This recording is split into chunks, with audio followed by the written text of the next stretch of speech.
Hi,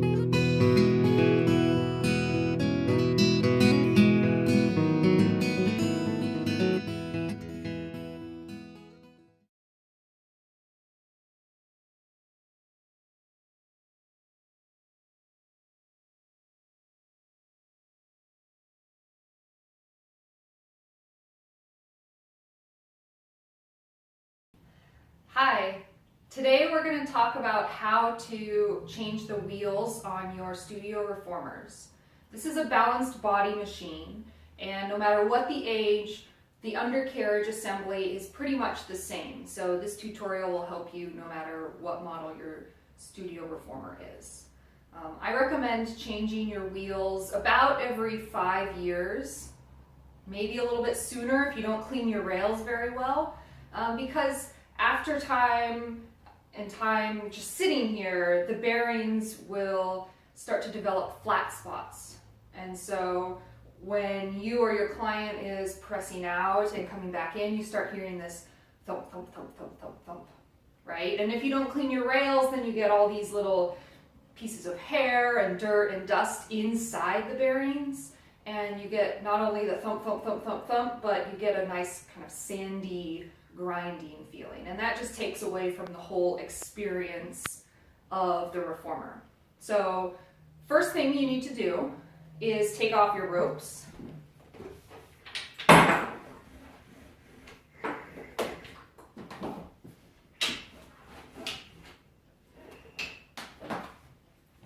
Then you're going to unhook your springs from the spring bar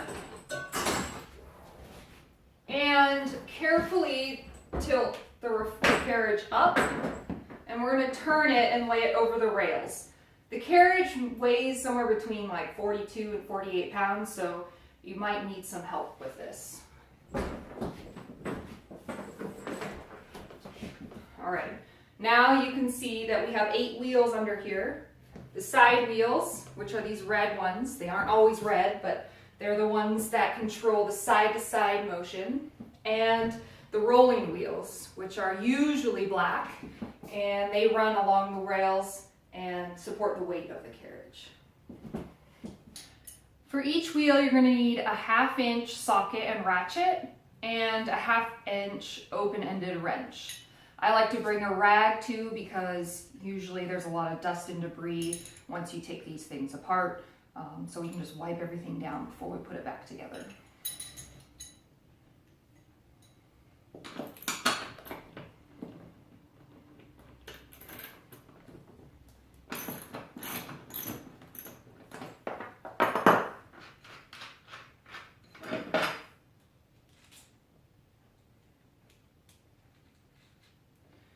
So your rolling wheels should come with all new hardware. On some newer models of studio reformers, this sidebar is a little bit thicker, and so you might need to save the bolt from your old wheel, this one, before you install the new one, just because it needs to be long enough, right? So we all know that with these lock nuts, there's a little rubber gasket around the inside, and if the threads aren't touching that rubber, then it totally defeats the purpose of having this nut. The rubber helps keep it from vibrating loose while you use it. So you should have anywhere between 1 and 2 washers that go between the wheel and the sidebar. And when you put the wheel in, you want to make sure that there's enough spacing between the washer provides between the wheel and this aluminum piece, so that the wheel doesn't scrape along the edges of the aluminum sidebar. Okay. I'm going to take same tools and tighten it back up. And when you tighten it, they don't need to be super tight. Just get a little snug, right? And it's good. Make sure that it spins freely. We'll do the same thing for this side wheel.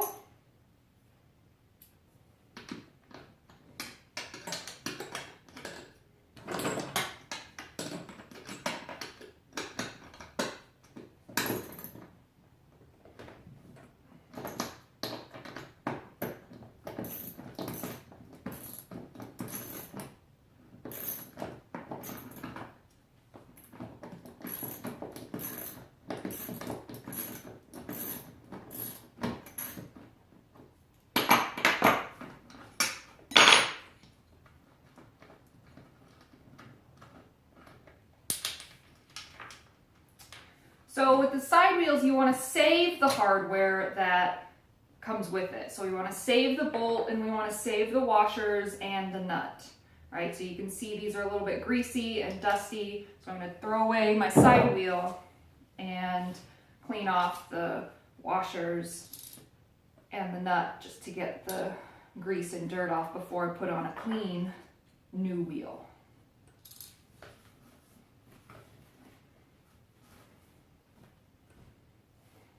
Okay.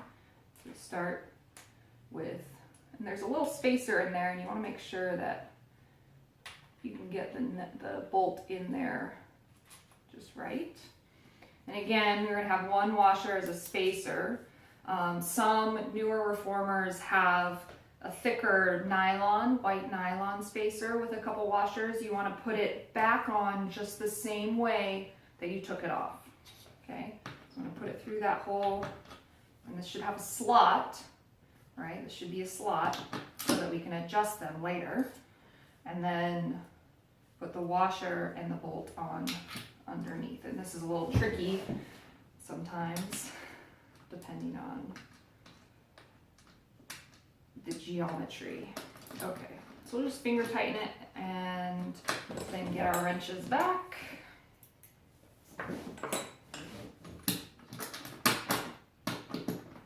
We're not going to tighten the side wheels all the way yet because we need them a little bit loose to adjust them after we put the carriage back in the rails. Okay, so there's a little bit of looseness there. So that way we can slide it back and forth here.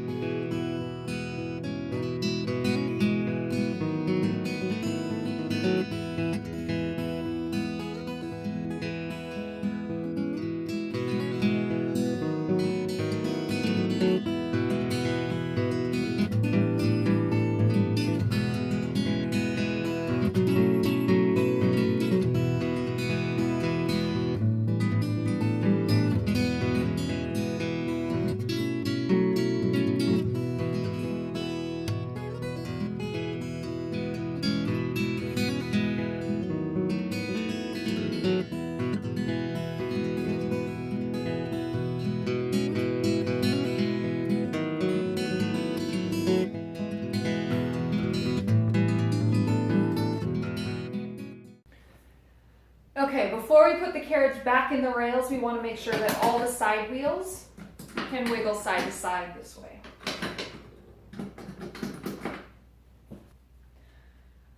Before you put your carriage back in the rails, make sure that you take your rag and some cleaner, very, very mild cleaner or just water, and we're going to wipe down the surface of all the wheels and the rails.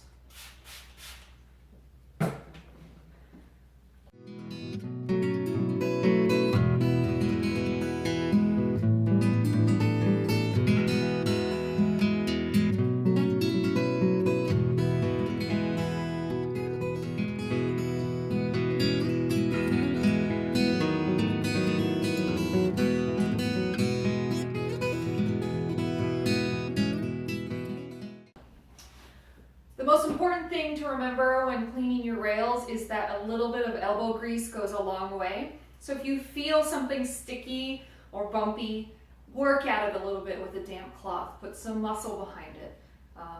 You don't need any heavy duty cleaners to really make the rails stay smooth and clean. Now I've covered a sitting box in a really thick yoga mat, and I'm going to slide it under one side of the reformer just so that I have a little bit more space to work when I'm underneath the reformer. If you have an 18 or 24 inch high reformer, you probably don't need to do this, but since this is a 14 inch, I like a little bit more space when I slide under the reformer. So what we don't want on this carriage is a lot of side-to-side motion.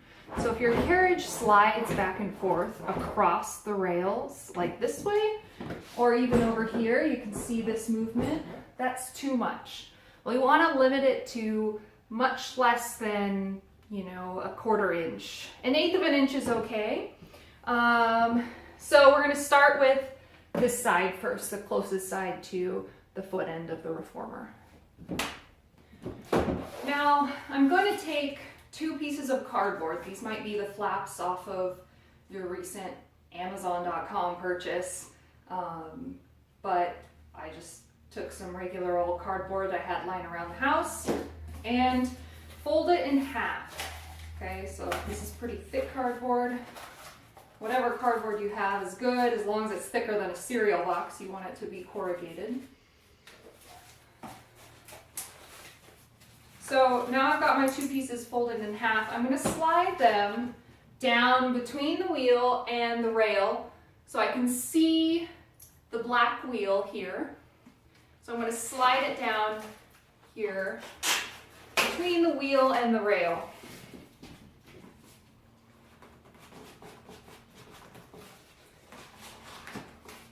Okay, so now this cardboard is holding the carriage from moving sideways. Okay?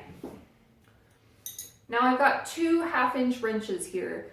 Some reformers you can fit the 1/2-inch socket underneath, but I prefer to work with 2 1/2-inch open-ended wrenches. So I'm going to crawl under here and we'll get to tightening the side wheels.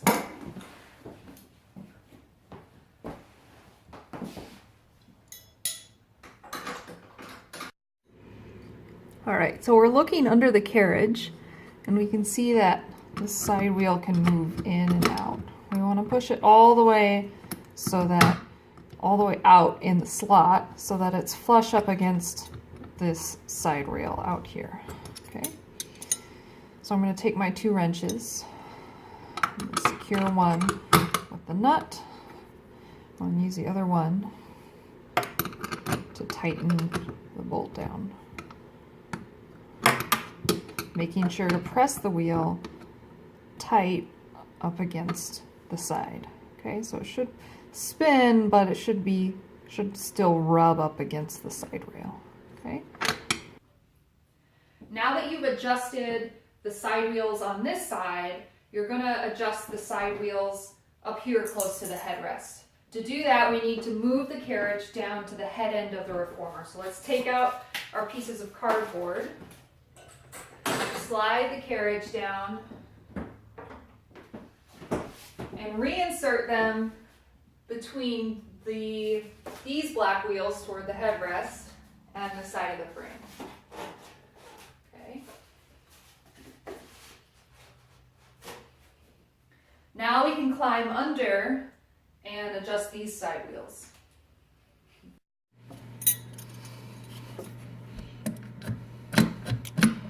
See how this slides? Okay, we're going to push it up against that edge of the rail and get both my wrenches in there and tighten her down. Okay,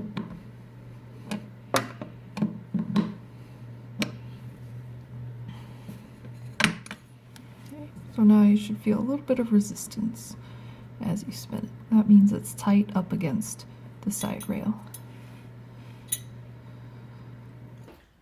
The reason that we adjust the side wheels at the head end and at the foot end is because over time, sometimes the frames will bow outward. And so if you notice a little bit of side-to-side motion in the set of wheels that is closest to the middle of the frame, then that's probably okay, right? You want to test the side wheel alignment, these 2 wheels toward the head end and these 2 wheels toward the foot end, right? So any side-to-side motion here is okay, but if we slide it up to the foot end and there's still side-to-side motion, see, you can see there's not side-to-side motion anymore because we've adjusted the side wheels. That tells me that the frame has bowed out just a little bit, and that's normal. Now that we've adjusted the side wheels, we can see that there's very little side-to-side motion of the carriage. This is exactly what we want to see. So now the carriage will ride straight up and down the rails.